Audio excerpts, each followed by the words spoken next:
இன்பபூற்றாய் நிறைந்த இறைவா, எங்கும் இன்பபூற்றாய் நிறைந்த இறைவா,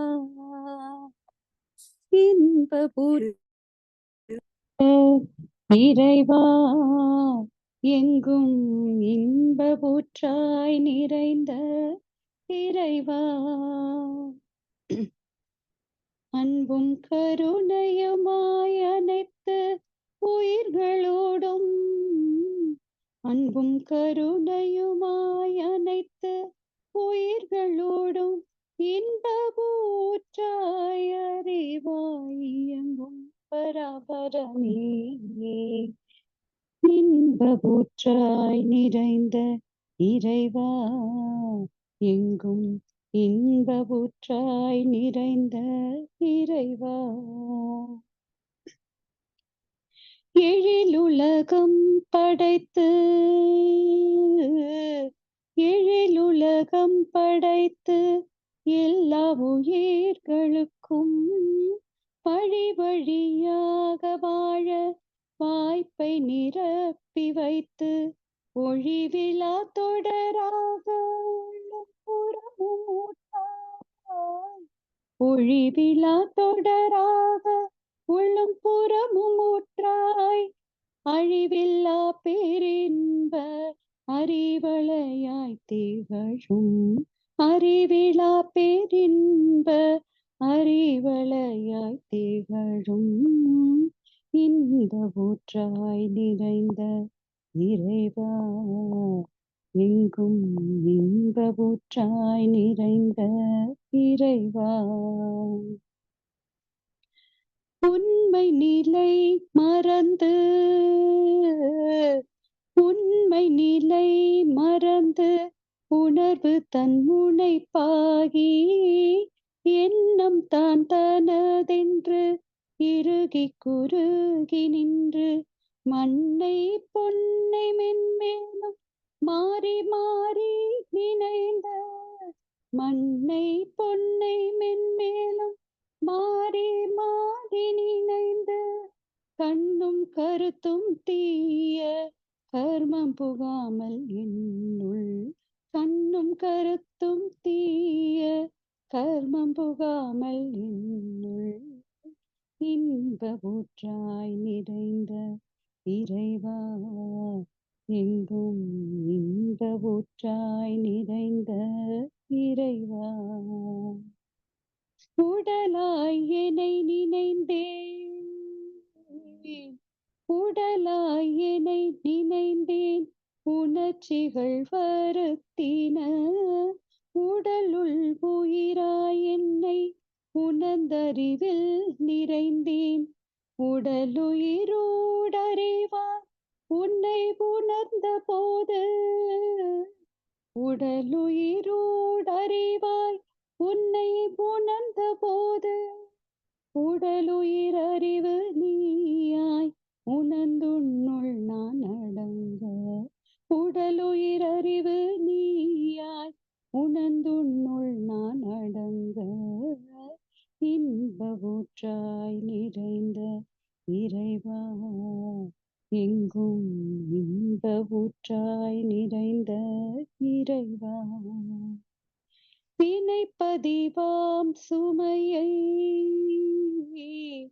வினைப்பதிவாம் சுமையை விடுத்து தூய்மை பெறவே நினைவாய் உடல் எடுத்தேன் நிலம் மீது விழுந்த பின்னே என்னை மறந்தேன் என்றன் வினை மறந்தேன், என்னை மறந்தேன் என்றன் மறந்தேன், உன்னை மறந்தேன் ஆனால் நீ உள்ளிறைந்து என்னை மீட்டு, உன்னை மறந்தேன் ஆனால் நீ உள் நிறைந்து என்னை மீட்டு இன்பபூற்றாய் நிறைந்த இறைவா, எங்கும் இன்பபூற்றாய் நிறைந்த இறைவா.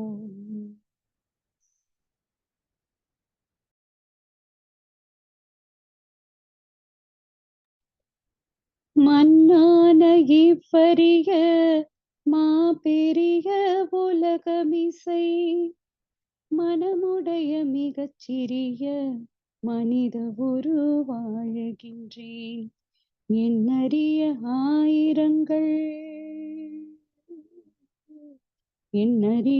ஆயிரங்கள் எண்ணங்கள் என்னுளத்தே எழுகின்ற விந்தையினை யாரறிவார்? மண்ணான இவ்வரிய மாபெரிய உலகமிசை சின்னஞ்சிறு சிறு செல்கள் சேர்ந்திணைந்து ஒத்துழைத்து சிந்தனைக்கு எட்டாச் செயல்கள் சிறப்புடனில் நிகழ்த்துவன. உன்னம் ஒரு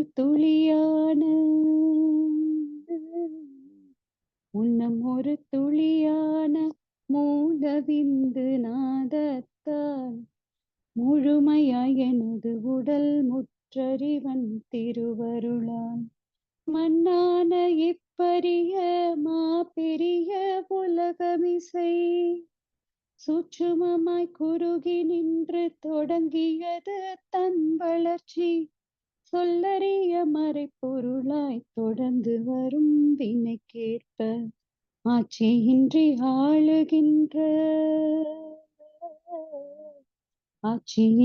ஆளுகின்ற ஐயன் திருவருளால் அன்னை கருப்பை விடுத்து அடைந்து விட்டேன் மண்ணுலகை. மண்ணான இவ்வரிய மாபெரிய உலகமிசை மனமுடைய மிகச் சிறிய மனித வாழுகின்றேன். எண்ணறிய ஆயிரங்கள் எண்ணங்கள் என்னுளத்தே எழுகின்ற விந்தையினை யாரறிவார்? வாழ்க வையகம், வாழ்க வையகம், வாழ்க வளமுடன்.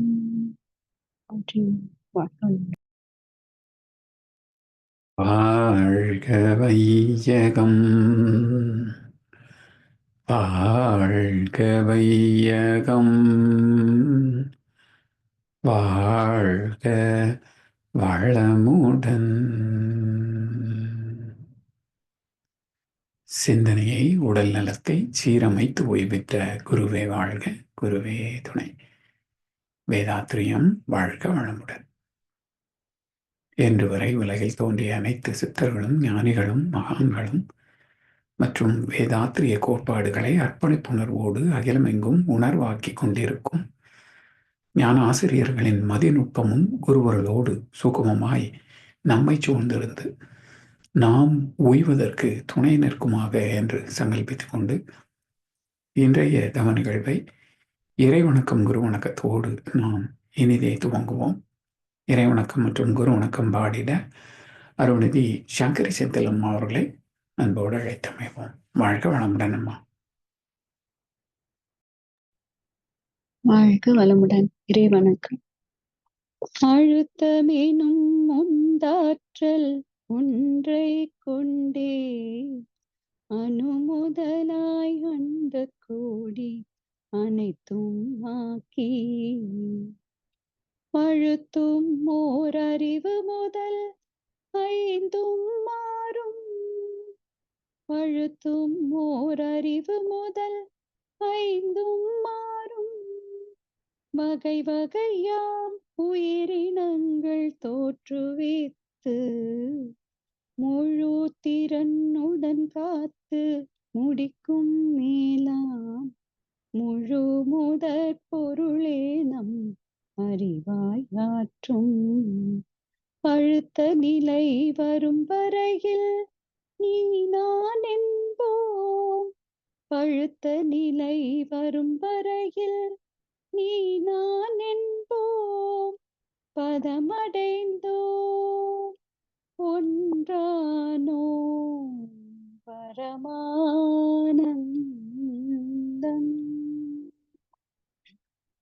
குரு வணக்கம். இறைவெளியே அருளரசாய் எங்கும் நிறைந்துள்ள தெய்வம் என்று காட்டி இயக்க மூலம் விண்ணோ இறை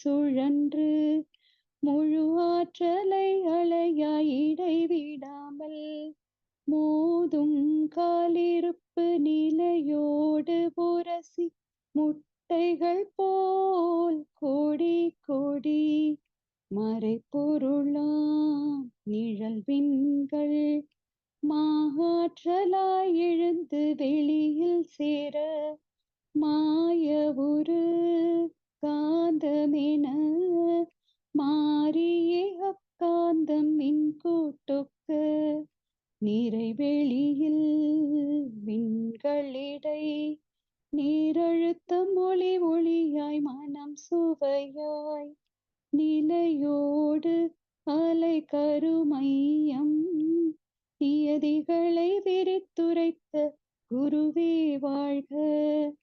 நியதிகளை விரித்துரைத்த குருவே வாழ்க. குருவே வாழ்க. குருவே வாழ்க.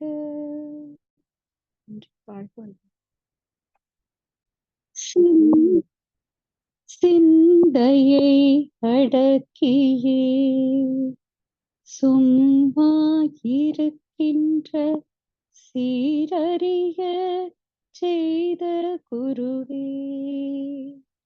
சிந்தையை அடக்கியே சும்மா இருக்கின்ற சீரறிய செய்த குருவே.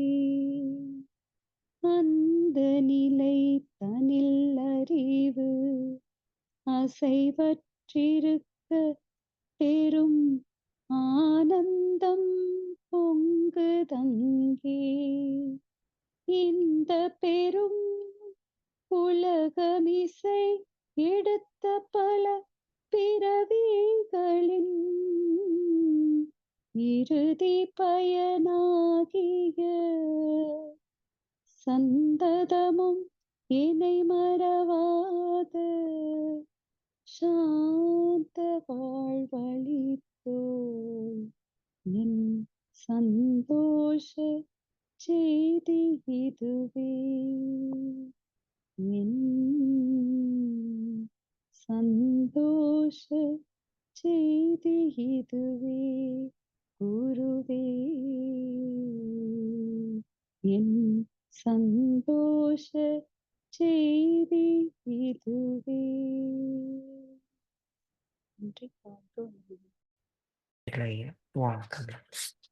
வாழ்க வையகம், வாழ்க வையகம், வாழ்க வளமுடன்.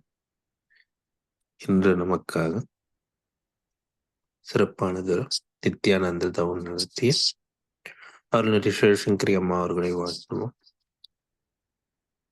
அருள்நெறி சிவசங்கரி அம்மா அவர்கள் வாழ்க வளமுடன். அவர்களின் அன்பு குடும்பம் வாழ்க வளமுடன். அவர்களின் உடல் நலம், பொருள் வளம், மனவளம் மற்றும் அவர்களின் ஆன்மீக தொண்டு வாழ்க வளமுடன். வாழ்க வளமுடன். வாழ்க வளமுடன். நன்றிகள் ஐயா. வாழ்க.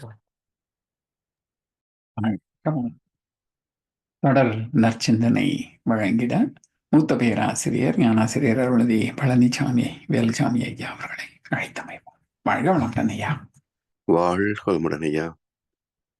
வாழ்க வையகம், வாழ்க வையகம், வாழ்க வளமுடன். குரு வாழ்க, குருவே துணை. சான்ற பெருமக்களே, இறை விஞ்ஞானம் வேதாத்திரிய தொடர் சிந்தனையின் 44ஆம் பகுதி, மனிதருள் வேறுபாடு பற்றிய 2ஆம் அமர்விலை. நேற்றைய கவியோடு தொடங்கப்பட்ட இந்த தலைப்பின் கருத்தை இன்றைக்கு நாம் விரிவாக பார்க்க இருக்கின்றோம். 16 வகை காரணங்களால் மனிதத்திலே வேறுபாடு அமைகிறது என்று மகிழ்ச்சி அவர்கள் ஒரு அற்புதமான கவியை தந்திருக்கின்றார்கள். அவருடைய விளக்கமே இந்த தலைப்புக்கு போதுமானதாக இருக்கும். கருவமைப்பு, உணவு வகை, காலம், தேசம், கல்வி, தொழில், அரசாங்கம், கலை, முயற்சி, பருவம், நட்பு, சந்தர்ப்பம், பல ஆராய்ச்சி, பழக்கம், வழக்கம், ஒழுக்கம் இவற்றுக்கு ஏற்ப உருவமைப்பு, குணம், அறிவின் உயர்வு, கீர்த்தி, உடல் வலிவு, சுகம், செல்வம், மனிதர்கட்கு வரும் வகையும் அவற்றின் தரம் அளவுக்கேற்ப வாழ்க்கை நிலை பேதமுடன் தோன்ற கண்டேன். ஒவ்வொரு வார்த்தையிலையும் மிக ஆழமான கருத்துக்கள். இப்படிப்பட்ட கவிகள் எல்லாமே ஞானத்தின் வெளிப்பாடை தவிர யாரும் சிந்தித்து எழுதிட முடியாது. மாதிரியான 16 கருவமைப்பு, உணவு, காலம், தேசம், கல்வி, தொழில், அரசாங்கம், கலை, முயற்சி, பருவம், நட்பு, சந்தர்ப்பம், ஆராய்ச்சி, பழக்கம், வழக்கம், ஒழுக்கம். 16 காரணங்கள். இவற்றுக்கு ஏற்ப 7 சம்பத்துக்கள். இதற்கு மேல நம்ம வாழ்க்கையில நாம் துய்த்த, அனுபவித்த அல்லது சிந்திக்கக்கூடிய வளங்கள் வேறு எதுவுமே கிடையாது. உருவ அமைப்பு, குணம், அறிவின் உயர்வு, கீர்த்தி என்ற புகழ், உடல் வலிவு, சுகம், அந்த உடல் நலம், செல்வம். இந்த 7 சம்பத்துக்களிலே மனிதர்களுக்கு வரும் வகையும் அவற்றின் தரம் அளவுக்கு ஏற்ப. வரும் வகை எப்படி வருது? புண்ணிய கர்மத்தினாலையும் வரும், குறுக்கு புத்தினாலையும் வரும். அப்ப வரும் வகையும் அவற்றின் தரம் அளவு, குவாலிட்டி அண்ட் குவான்டிட்டி, தரம் அளவுக்கு ஏற்ப வாழ்க்கை நிலை பேதமுடன் அமைய கண்டேன். ஒவ்வொரு மனிதனுக்கும் வாழ்க்கை நிலை பேதப்படுகின்றன என்று இந்த மனிதர்கள் வேறுபாடுக்கான காரணங்களை மிக அற்புதமாக இந்த கவிதை தந்திருக்கின்றார்கள். பகுத்தறிவின் சிறப்பே தெய்வத்தை, தெய்வ நீதியை உணர்ந்து கொண்டு அதற்கு ஏற்றாற் போல செயல் புரிந்து தனது வாழ்க்கையை மேன்மைப்படுத்திக் கொள்வது. இதுதான் அறிவின் இலக்கணம், அறிவின் சிறப்பு, அறிவின் செயல்பாடு. இது புரியாத அறியாமையால் வாழ்வில் சந்திக்கும் பேதங்களை ஏற்க முடியாமல் தவிக்கிறார்கள்.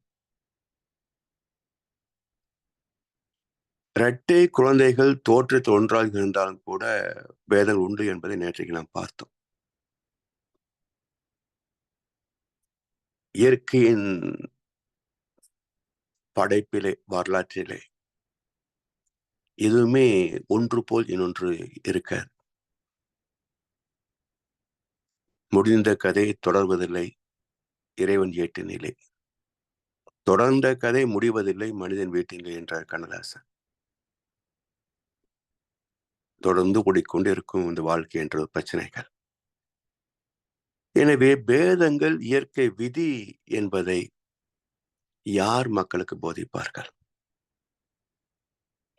இந்த அறிவு இல்லை என்றால் எப்படி நிம்மதியாக வாழ முடியும்?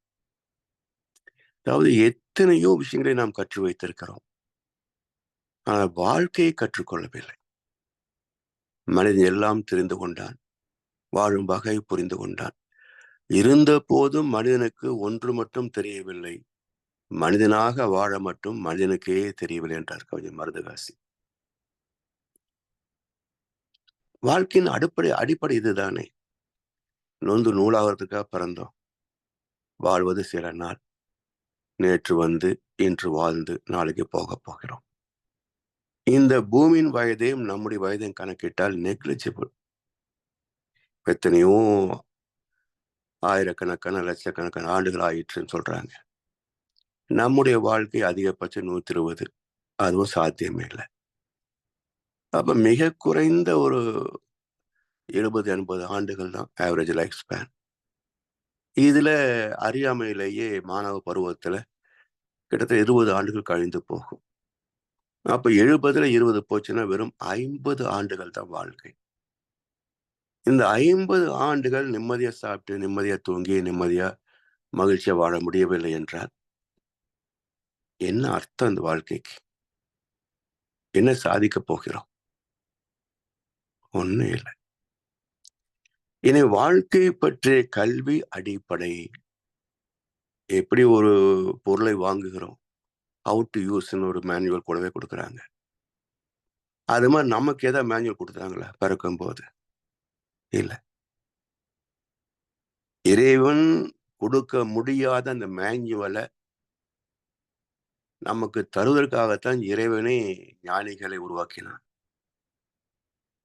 அந்த ஞானிகள் கொடுத்த தத்துவம் தான் நம்முடைய மேன்யுவல். அப்படி எப்படி வாழ வேண்டும் என்ற விதிகளைத்தான் தத்துவம் பேசுகிறதே தவிர அது ஏதோ புரியாத விஷயம் அல்ல. புரியாதபடிக்கு பேசுவதுதான் புத்திசாலித்தனம் நினைக்கிறாங்க. அப்படி சொல்லித்தான் காலம் மக்களை ஏமாற்றியே வச்சிட்டு இருக்கிறாங்க. எல்லோருக்கும் ஒரே அறிவு தானே இருக்குது. கல்வி தந்தால் சிந்திக்க தொடங்கிவிட்டால் தானே அறிவு. இன்னும் சொல்ல போனா கல்வி அறிவை விட அனுபவ அறிவு. ஒரு முறை இந்த விவசாய கிளை ஒன்றுங்க ஸ்டேட் பேங்க்ல, அக்ரிகல்ச்சர் டெவலப்மெண்ட் பிரான்ச். அதுல பிஎஸ்சி அக்ரிகல்ச்சர் படித்தவங்க, எம்எஸ்சி படித்தவங்க, பிஹெச்டி வாங்கினவங்க எல்லாம் டெக்னிக்கல் ஆஃபீஸர்ஸ் இந்த பேங்க்ல இருப்பாங்க. இவங்க அந்த புழு அடிக்கிறதுக்கு, அதை கொள்றதுக்கு இந்த மருந்து அந்த மருந்து அடின்னு சொல்லிட்டு இருந்தாங்க. விவசாயிகள் அது போட்டு பார்த்தங்க சார், ஒன்றும் சாகல அப்படின்னு. அங்கே அமைதி உட்காந்து ஒரு விவசாயி சொன்னார், அதெல்லாம் ஒன்றும் வேண்டாங்க, மண்ணெண்ணெய் இருக்குல்ல, அந்த புழு பிடிச்சி மண்ணெண்ணெய் போடுங்க, செத்து போடுனார். அப்போ எம்எஸ்சி படித்தவங்க எல்லாம் சொல்ல முடியாத ஒரு உண்மையை அனுபவ அறிவு போட்டு பார்த்தா அவர் மண்ணெண்ணெய் சாகுமான்னு கண்டுபிடிச்சிட்டார். செலவில்லாத வைத்தியம் சொன்னார். அந்த புழு பிரச்சனை இல்லை, ஒரு மண்ணெண்ணெய் கையில் எடுத்துக்கிட்டு அதில் போட்டு செத்து போகும், புழுத்துக்காக போட்டு மண்ணெண்ணெய் யூஸ் பண்ணிக்க, செலவே கிடையாது. இப்படி யாருக்கு அந்த அறிவு இல்லை? அப்போ எட்ட முடியாதபடி தடுத்து வைத்த பாவங்கள், வாழ்க்கை நெறிமுறைகள், தத்துவங்கள் எல்லோருக்கும் போய் சேரக்கூடிய வகையில எட்ட விடாமல் தடுத்து வைத்த பாவங்கள். அது அவனுக்கும் பாவமாச்சு, நமக்கும் பாவமாச்சு. அவனுக்கு பாவம், நமக்கு துன்பம். எனவே ஒரு குழந்தை இல்லறத்தை துவங்குவதற்கு முன்பே எப்படி குடும்பத்தை நடத்த வேண்டும், எப்படி வாழ வேண்டும் என்ற இலக்கணத்தை சொல்லி தந்து விட வேண்டும். மந்தர்களை சொல்லி தாலி கட்டுறாங்க. மந்தத்துடைய பொருள் அவருக்கும் தெரியாது, மணமக்களுக்கும் தெரியாது, யாருக்கும் தெரியாது. ஆனா இப்படித்தான் வாழ வேண்டும் என்று அவரவர் மொழியில சொல்வதற்கு என்ன இல்லையா? அப்ப அதை கற்றுக் கொடுத்து அதை புரிந்து கொண்டு வாழ்க்கையை பின்பற்றி விட்டால் வாழ்க்கை நோக்கம் தெரியும், வாழும் வகை தெரியும், முடிவும் சுகமாக இருக்கும். எனவே இல்லறத்தை துவங்குவதற்கு முன்பே இதுதான் வாழ்க்கை, இதுதான் பயணம், இங்கத்தான் நாம் போக போறோம். இது வெறும் டெம்பரரி பிளேஸ், ஒரு பயணம், அவ்வளவுதான். டெஸ்டினேஷன் வந்தா இறங்கித்தான் ஆகணும். இதை அறிவிக்கவும் வளர்க்கவும் பாதுகாக்கவும் வேண்டும். திருமணத்திற்கு முன்பே கற்றுக் கொடுப்பதுதான் பண்பாடு. எதை நாம் தூக்கப் போகிறோம்? 7 சம்பத்துகள், உருவ அமைப்பு. ஒவ்வொருத்தருக்கும் ஒரு மாதிரியான அழகு இருக்குங்க.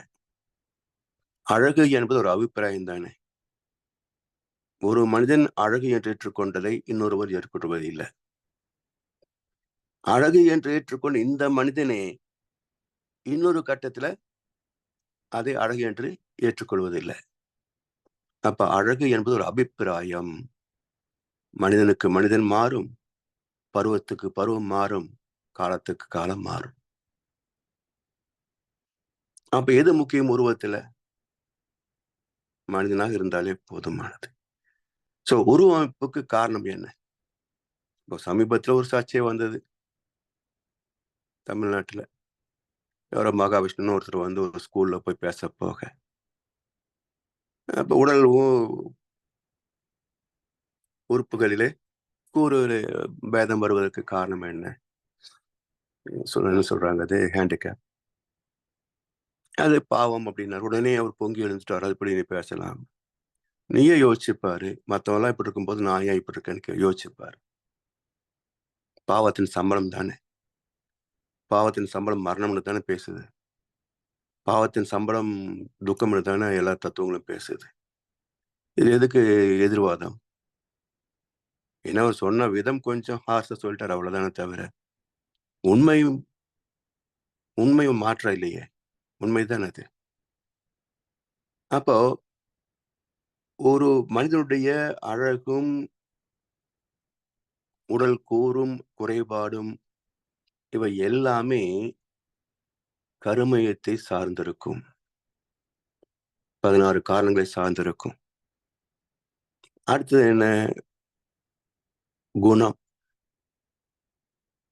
குணம் நாடி குற்றமும் நாடி அவற்றுள் மிகை நாடி மிகை கொளர் என்றார் வள்ளுவர் பிறந்தது. அப்ப நல்ல குணங்கள் வருவதற்கும் 16 காரணங்கள் சார்ந்துதான் இருக்கு. அதே போல அறிவின் உயர்வு என்றால் பகுத்தறிவு எல்லார்கிட்டையும் இருக்குது. ஆனால் பயன்படுத்தும் வகையிலே எத்தனை பேதங்கள். அது மட்டுமல்ல, ஒவ்வொரு தலைமுறையிலேயும் இந்த அறிவு வளர்ந்து கொண்டே போகிறது. நான் படிச்ச காலத்துல 6ஆம் வகுப்புலதான் ABCDன்னு எழுத ஆரம்பிச்சேன். 4 எழுத்து இருக்கு இல்லைங்களா? Small letter, capital letter, continuous letter ஒரு 4 இருக்கு இல்லையா? அது எழுதி முடிக்கிறதுக்குள்ள 1 வருஷமாயி போச்சு. 7ஆம் கிளாஸ் போ அப்படின்ட்டாங்க. இன்றைக்கு LKGக்கு இன்டர்வியூ. அது ABCD தெரிஞ்சிருக்கணும், நம்பர் தெரிஞ்சிருக்கணும், கலர்ஸ் தெரிஞ்சிருக்கணும், பேர்ட்ஸ், அனிமல்ஸ் இவ்வளவு தெரிஞ்சிருந்தா தான் அட்மிஷன். அப்போ 12 வயதில் நான் கற்றுக்கொண்டதை 3 வயதில் ஒரு குழந்தை அதிகமாக கற்றுக்கொள்கிறது என்று சொன்னால் நான் அறிவாளியா, அந்த குழந்தை அறிவாளியா? இதை ஏன் பெற்றோர் ஏற்க மறுக்கிறார்கள்? வீட்டுல பெருசு இருந்தா இவங்க தான் பெரிய அறிவாளி மாதிரியும், அந்த குழந்தைகளையும் பேர குழந்தைகளையும் மேய்க்கிற மேய்ப்பு பாத்தீங்கன்னா இவங்களை வீட்டுல வச்சுக்கிறத விட ஆனா முதியோர் இல்லத்துல விட்டுறது நல்லதுன்னு நினைக்கிறாங்க. தவறு எங்க? குழந்தைகள்கிட்டயா? நிறைய பெற்றோர்கள் புலம்புகின்ற போது நான் சொல்கின்ற ஒரே பதில், நீ வாழத் தெரியாமல் வாழ்ந்து விட்டு அவங்களை குறை சொல்லாது. நீ பெத்துக்க தெரியாம பெத்துக்கிட்ட, வளர்க்க தெரியாம வளர்த்துட்ட, அப்புறம் குழந்தைய குற்றம் சொல்ல என்ன பிரயோஜனம்? எய்தவன் இருக்க அம்பை நோவதேன். உன் விதி நீ கொண்டு வந்தது போ, உனக்கு இடம் முதியோர்கள் இருந்தா போ, அங்க போய் நிம்மதியா இருக்க பார்த்து. எனவே எதையும் குறை சொல்வதில் பயனே கிடையாதுங்க. இந்த 16 காரணங்கள் சரியா இருந்ததுன்னு சொன்னா வாழ்க்கை சரியா தான் இருக்கும். எனவே உருவமைப்பு, குணம், அறிவின் உயர்வு, புகழ், நம்முடைய வாழ்க்கை எப்படி அமைகிறதோ அதை சார்ந்துதான் மற்றவரிடத்திலே நமக்கு மதிப்பும் மரியாதையும் இருக்கும். தண்ணடிக்கிறனும் சூதாட்டனும் யாரை மதிப்பாங்களா? நல்ல பண்புகள் உள்ளவர்கள், மற்ற உதவி செய்யக்கூடிய அவங்கள தான் மதிப்பாங்க. அதான் புகழ். உடல் வலிவு. உடம்புக்கு எவ்வளவு ஸ்ட்ரென்த் இருக்கணும், என்ன கடமைகளை நாம் செய்ய வேண்டியிருக்கிறதோ அதுக்கு தகுந்த ஸ்ட்ரென்த் இருந்தா போதும். அதாவது தொழிற்சாலைகளிலே உழைப்பவர்கள், விவசாயம், கட்டிடம், இவர்களுக்கெல்லாம் தானாகவே அந்த உடல் ஆற்றல் வலிவாக இருக்கும். ஆனா ஒயிட் கலர் ஜாப் பண்றவங்களுக்கெல்லாம் ஸ்ட்ரென்த் அந்த அளவுக்கு தேவையில்லை, இருக்காது. ஆனா எப்படி இருந்தாலும் உடல் வலிவு எப்படி இருந்தாலும், எந்த அளவிலே இருந்தாலும் சுகம், உடல் நலம் வேறு. இப்ப எத்தனையோ விளையாட்டு வீரர்கள், வீராங்கனைகள் எல்லாம் இருக்கிறாங்க. ஆனா முதுமை பருவத்தில் அவருடைய உடல் நலம் எப்படி இருக்கு பாருங்க. அவங்களுக்கும் ஹார்ட் அட்டாக் வருது, அவங்களும் செத்து போறாங்க, அவங்களுக்கும் வியாதிகள் வருது. அப்ப உடல் வலிவு வேறு, உடல் நலம் வேறு. அப்போ உடல் நலமாக வைத்துக் கொள்வதற்கான காரணங்கள் பாருங்க. உணவு, தேசம், எல்லாம். இந்த 6 அம்சங்களை பொறுத்து நாம் செய்கின்ற தொழில், அதிலே பெறுகின்ற வெற்றி, அதனால் வருகின்ற செல்வம். இந்த 7 சம்பத்துக்களிலே செல்வம் 7வது. ஆனா இன்றைய சமுதாயம் செல்வத்தை தான் முதல்ல வைக்குதுங்க. இப்போ ஒரு திருமணத்திற்கு பெண் பார்க்கிறோம், இல்ல மாப்பிள்ளை பார்க்குறாங்க. முதல்ல அழகா இருக்கான்னு பார்ப்பாங்க. அடுத்தது என்ன படிச்சிருக்கிறார், என்ன படிச்சிருக்கு பொண்ணு, அடுத்து எவ்வளவு சம்பாதிக்குது. அதுக்கப்புறம் தான் குணத்தை பற்றி பேசுறதே கிடையாதுங்க. அறிவை பற்றி பேச முடியாது. அப்ப உங்களுடைய இலக்கு பூராமே உடல் அழகு, படிப்பு, சம்பளம். இது 3ம் போதுமா வாழ்க்கைக்கு? ஒத்து போகக்கூடிய குணம் இல்லை என்றால் நீங்க என்ன படிச்சிருந்தாலும் எவ்வளவு சம்பளம் வாங்கினாலும் நிம்மதியா இருக்காது இல்லற வாழ்க்கை. வாழ்க்கைக்கு எது அடிப்படை? மகிழ்ச்சியா, வசதியா? இதுல தெளிவா இருந்தோம்னு சொன்னா, இதை பற்றிய தெளிவு முதலிலேயே தாய் தந்தை இருந்தது என்று சொன்னால் நிச்சயமாக அமைகின்ற வரன் மட்டுமல்ல, அவருடைய தாய் தந்தை கூட சிறப்பாக தான் இருப்பாங்க. ஸோ எல்லாமே நம்முடைய நல்வினைகள், ஒழுக்கம், இதை சார்ந்ததுதான் வாழ்க்கை. ஒழுக்கம் விழுப்பம் தரலான், ஒழுக்கம் உயிரினும் ஓம்பப்படும். இந்த வாழ்க்கைக்கு உயிர் எவ்வளவு முக்கியமானதோ அதே போல தெய்வ நீதியை மதித்து வாழ்கின்ற ஒழுக்கமும் முக்கியம் என்று வாழ்க்கையே ஒழுக்கத்தை சார்ந்தது என்று தீர்ப்பளித்தார் வள்ளுவ பெருந்தகை. அந்த ஒழுக்கம் என்பது என்ன? தனக்கோ பிறருக்கோ தற்காலத்திலேயோ பிற்காலத்திலேயோ உடலுக்கோ மனதுக்கோ நன்மையே தருகின்ற எண்ணம் சொல் செயல் தானே ஒழுக்கம். இதை பின்பற்றி வாழ்கின்ற சந்ததியில ஏதாவது குறை வர முடியுமா? வாய்ப்பே கிடையாது. சரித்திரமே கிடையாது அப்படி வந்ததாக. எனவே உருவமைப்பு, குணம், அறிவில் உயர்வு, கீர்த்தி, உடல் வலிவு, சுகம், செல்வம் என்ற 7 சம்பத்துக்களை தவிர இந்த உலகத்திலே மனித ஜீவனிலே துய்ப்பதற்கு, அனுபவிப்பதற்கு, பெறுவதற்கு, அடைவதற்கு, மகிழ்வதற்கு வேறு சம்பத்துக்களே கிடையாது. இதைத்தான் 7 சம்பத்துக்கள். இதை வைத்துத்தான் நாம் பேதம் பார்க்கிறோம். 7 சம்பத்துக்களை வைத்துத்தான் ஒரு மனிதனை தரம் பிரிக்கிறோம். தரம் பிரிச்சா மட்டும் போதுமா? எல்லாருக்கும் ஆசை இருக்கு, சூப்பர் ஃபிகரா பிறக்கணும்னு. ஆனா பிறந்தது ஏதோ ஒண்ணு. எல்லாரும் நற்குணங்கள் இருக்கணும்னு ஆசைப்படுறோம். ஆனா கூடவே வசதியும் பதவி வேணும்னு ஆசைப்படுறோம். பணத்துக்கும் பண்புக்கும் நடக்கும் போட்டியில் குணத்தில் மனிதர் குறைந்தோராகிறார்கள். குணம் இருந்தாலும் கூட இந்த பணம் பதவியில சிக்கிக்கிட்டோம்னு சொன்னா குணம் தேய்ந்து போகும். பணத்துக்கும் பதவிக்கும் நடக்கும் போட்டியில் மனிதர்கள் குணத்தில் குறைந்தோர் ஆகிறார்கள். பிறப்பில இருக்கும் நல்ல குணம், ஆனா ஆசை வாய்ப்பட்டு விட்டால் குணம் கெட்டு போகும். அதே போல அறிவு, யாருக்கு முட்டாளா இருக்கணும்னு ஆசை சொல்லுங்க பாப்போம். உலகமே நம்ம வேந்து பார்க்கணும்னு ஆசைப்படுறாங்க. அறிவுல இல்லைன்னாலும் கூட பணத்திலேயாவது உலக நம்பர் 1 பணக்காரன் ஆக முடியுமான்னு போட்டி போடுறான் ஒவ்வொரு மனுஷனும். உடல் வலி பத்தி அக்கறைப்படுறதில்லை. ஏதோ அன்றைய கடமை செய்வதற்கு எந்த அளவுக்கு இருக்கோ அது போதும்னு நினைக்கிறாங்க. ஆனா சுகத்தை விரும்பாத மனிதன் யார்? யாராவது நோய்வாய்ப்பட்டு அவசரப்படணும்னு ஆசைப்படுறாங்களா? கோடி வகை நோய் கொடையா, சாகும் வரை அறவிடையான்னு யாராவது போய் எந்த கோயில வரம் கேட்பாங்களா?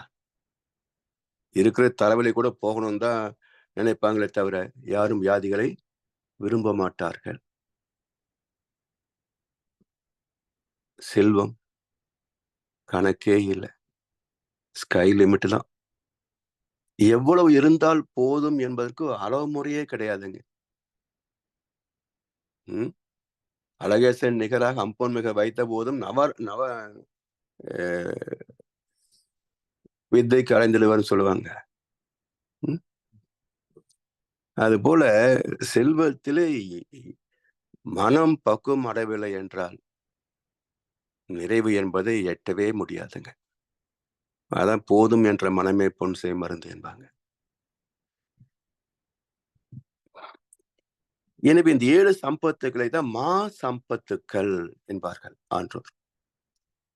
அதை வரையறை செய்தார் வள்ளுவ பெருந்தகை. எப்படி? ஒரு மனிதன் பெற வேண்டிய செல்வங்கள் என்னென்ன? தங்கம், வீடு, நிலம், dollar, bank, Swiss bank account, இப்படிதான் சொல்லுவாங்க. ஆனா வள்ளுவர் என்ன சொல்றாரு பாருங்க. இந்த சம்பத்து என்ற வார்த்தைக்கு உடைமை என்று ஒரு தமிழ் வார்த்தை உண்டு. உடைமைகள், ப்ராப்பர்ட்டிஸ் இல்லையா? அப்ப என்னென்ன உடைமைகளை மனிதன் பெற வேண்டும், பெற்றிருக்க வேண்டும் என்று வள்ளுவர் சொல்லக்கூடிய சம்பத்து பாருங்க. மா சம்பத்தும்பாங்க. சம்பத்து 10 அம்சம் இருக்கு. அது என்ன சம்பத்துக்கள் அப்படின்னா, அன்புடைமை, அருளுடைமை, அறிவுடைமை, அடக்கமுடைமை, ஆள்வினை உடைமை, ஊக்கமுடைமை, ஒழுக்கமுடைமை, பண்புடைமை, பொறையுடைமை, நானுடைமை. இவ்வளவுதாங்க. 133 அதிகாரங்களிலே உடைமை என்று முடிகின்ற அதிகாரங்கள் 10. இந்த 10ம் அறிவின் சிறப்பைத்தான் பேசுகின்றன. மறைபொருள் செல்வத்தை பற்றித்தான் பேசுகின்றன. அப்ப நாம் மதிக்கின்ற செல்வங்களை எந்த மகானும் ஞானியும் மதிப்பதே கிடையாது. ஓடும் செம்பொன்னும் ஒக்கவே நோக்குவார் என்பார்கள். அவங்க தங்கத்துக்கும் மண்ணுக்கும் பேதம் பார்க்க மாட்டாங்க. ஆனா எதை பேதம் பார்ப்பாங்க? இந்த உடைமைகள் இருக்கா? இந்த 10 உடைமைகள், அன்பு, அறிவு, அருள், அடக்கம், ஆள்வினை, ஊக்கம், ஒழுக்கம், பண்பு, பொறுமை, கெட்டதை செய்வதற்கு வெட்கப்படுகின்ற நாணம். இதுதான் போற்றுக்குரிய பண்புகள். ஆன்றோரும் சான்றோரும் இதைத்தான் போற்றுவார்களே தவிர, எவ்வளவு கிலோ தங்கம் வச்சிருக்கிறான், எவ்வளவு வீடு வச்சிருக்கிறான், எத்தனை ஏக்கர் நிலம் வச்சிருக்கிறான், அதில் லஞ்சம் எவ்வளவு, புஞ்சை எவ்வளவு பேங்க்ல டாலர் வச்சிருக்கிறான், ஸ்விஸ் பேங்க்ல அக்கௌண்ட் வச்சிருக்கிறானா, அது எவ்வளவு பேலன்ஸு, இதெல்லாம் பொருட்படுத்தவே மாட்டார்கள்.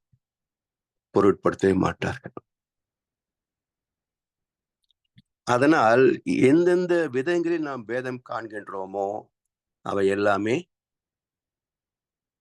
அறிவுக்கு ஏற்புடையது அல்ல. நல்ல பண்புகளை பெற்றுக் கொண்டு விட்டால் இந்த 7 சம்பத்துகள் தானாக வந்து சேரும். சரி, இதுல உருவமைப்பு, குணம், அறிவின் உயர்வு, கீர்த்தி, உடல் வலிவு, சுகம், செல்வம், இந்த 7 அம்சங்களிலே எப்படி பேதம் பார்க்கிறார்கள் என்பதெல்லாம் நாளைய அமர்களை சிந்திப்போம் என்று சொல்லி வாய்ப்பளித்தவருக்கு நன்றி பாராட்டி, இன்றைக்கு எனக்கு அடுத்த வகுப்பு லண்டன்ல இருப்பதனால அனைவருக்கும் நன்றி பாராட்டி நிறைவு செய்து கொள்கிறேன். வாழ்க வளமுடன். வாழ்க வளமுடன் ஐயா. வாழ்க வளமுடன். இன்றைய தொடர் நற்சிந்தனை சிறப்பாக வழங்கிய மூத்த பேராசிரியர் ஞானாசிரியர் அருள்நிதி பழனிசாமி வேலுசாமி ஐயா அவர்களும் அவரது அன்பு குடும்பத்தினரும் அருட்பேர் ஆற்றல் கருணையினால் உடல் நலம், நீளாயுள், நிறை செல்வம், உயர் புகழ், மெய்ஞானம் ஓங்கி வாழ்க வளமுடன். பாடல்கள் பாடி நிறைவு செய்யும் தருணம். வேதாத்திரிய பாடல் பாட அருள்நிதி ஸ்ரீராம் ஜேபி ஐயா அவர்களும், பிரம்மஞான கவி பாட அருள்நிதி கார்த்திகேயன் நாகேந்திரன் ஐயா அவர்களும், உலக நல வாழ்த்து பாட அருள்நிதி சேஷாச்சலம் ஐயா அவர்களும். வாழ்க வளமுடன். வாழ்க வளமுடன். வேதாத்திரிய பாடல். போரில்லா நல்லுலகம், பொருள் துறையில் சமநீதி, நேர்மையான நீதிமுறை, நிலவுலகிற்கோராட்சி, சீர் செய்த பண்பாடு, சிந்தனையோர் வழிவாழ்வு, சிறப்புணர்ந்த பெண் மதிப்பு, தெய்வ நீதி வழிவாழ்தல், தேர் திருவிழா தவிர்த்தல், சிறுவர்க்கே விளையாட்டு, செயல் விளைவு உணர்கல்வி, சீர்காண்ட நிலை விளக்கம், பார் முழுதும் உணவு நீர் பொதுவாக்கல், பல மதங்கள் பல கடவுள் பழக்கம் ஒழித்து ஒன்றை தேர்ந்தெடுதல். வாழ்க ஐயா. விடைபெற்றுக் கொள்ளலாம். பிரம்மஞான கவி இறைவெளியே தன்னிருக்க சூழ்ந்தழுத்தும் மாற்றல் இதன் திணிவு மடிப்பு விழ சுழலும் நுண்விண்ணாம்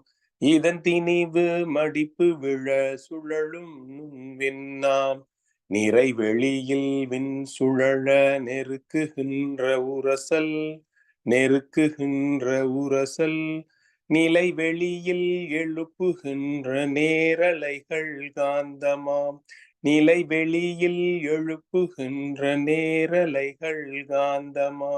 மறைபொருளாம் காந்தம் தன்மாத்திரைகள் ஐவகை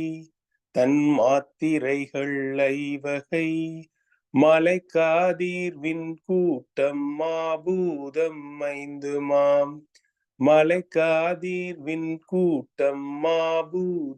ஐந்துமாம் முறையாய காந்த அலை மனமாம் உயிருடல்களில் மதி உயர்ந்து உண்மை பெற மாபிரம்ம ஞானமாம்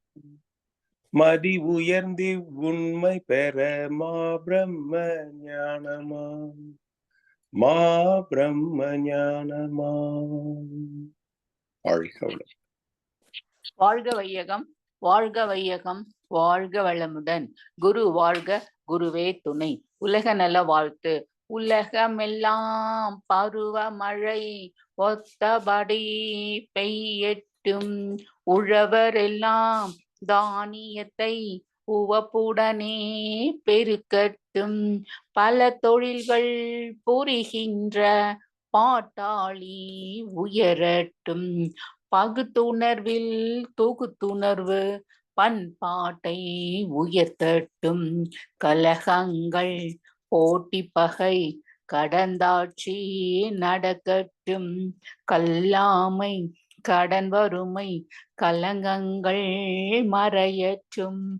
நல வாழ்வை அளிக்கும்மை ஞான ஒளி வீசற்றும். நம் கடமை அறவாழ்வின் நாட்டத்தே சிறக்கட்டும்.